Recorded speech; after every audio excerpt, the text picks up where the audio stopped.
Olá, eu sou Ronaldo Daut, cirurgião vascular. Eu gostaria de conversar hoje com você sobre trombose e viagens de longa duração. O que motivou esse vídeo foi um amigo que teve trombose após uma viagem longa, teve embolia pulmonar, e eu acompanhei o caso dele à distância, mas acompanhei, porque ele mora em outra cidade, mas como é um amigo muito próximo. Se você quer saber mais sobre isso, fique comigo nesse vídeo que eu vou te explicar um pouquinho mais sobre esse tema que é muito recorrente aqui no consultório, que demanda muitas perguntas e muitas dúvidas. Bom, é o seguinte, com o aumento do número de voos regulares nos últimos 10, 15 anos, aumentou muito a quantidade de passageiros. Com isso, existem algumas doenças específicas de voos aéreos e dentre elas a trombose venosa profunda, ou o TEV, que é mais conhecido hoje em dia. E com isso existem medidas que podem evitar, pois existem dois fatores de risco, um do próprio voo e outro da pessoa que vai viajar. Então eu queria falar primeiro um pouquinho dos fatores de risco do próprio voo. Quais são esses fatores de risco? Primeiro, a hipóxia. Hipóxia é que para a gente viajar, o próprio avião deixa a gente numa pressão atmosférica lá dentro. A gente está bem alto, mas ele deixa a gente numa pressão atmosférica como se a gente estivesse numa altitude elevada.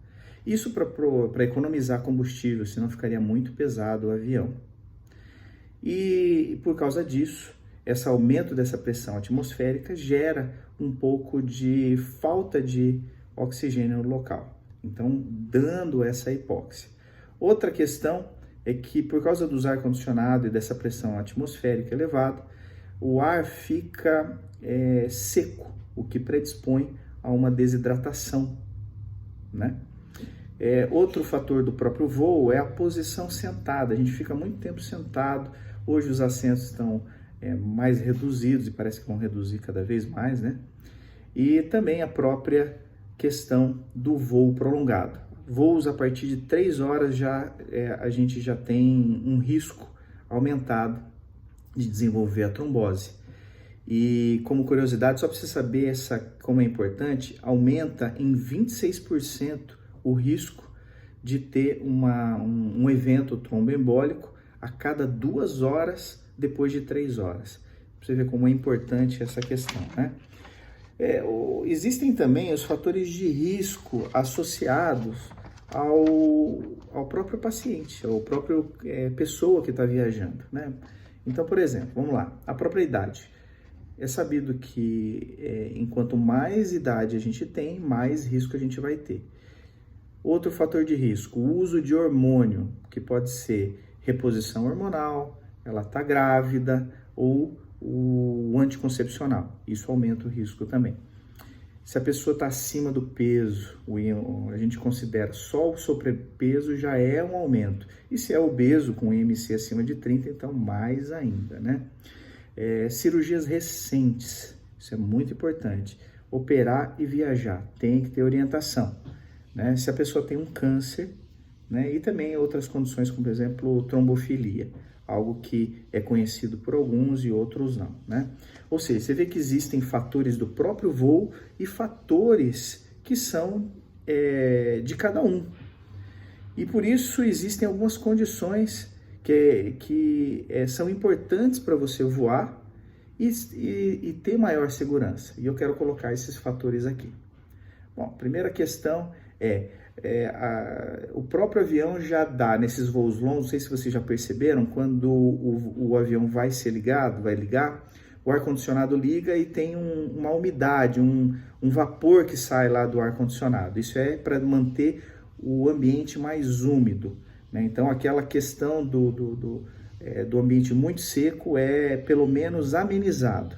Mas só isso não é importante, porque esse ambiente seco causa desidratação na gente. Se causar desidratação, aí cria condição dessa trombose. Então é muito importante a hidratação. E a hidratação relacionada a sucos, água principalmente, se manter hidratado em todo o voo e evitar bebida alcoólica e também chá e café, que são indutores da eliminação de líquido, né?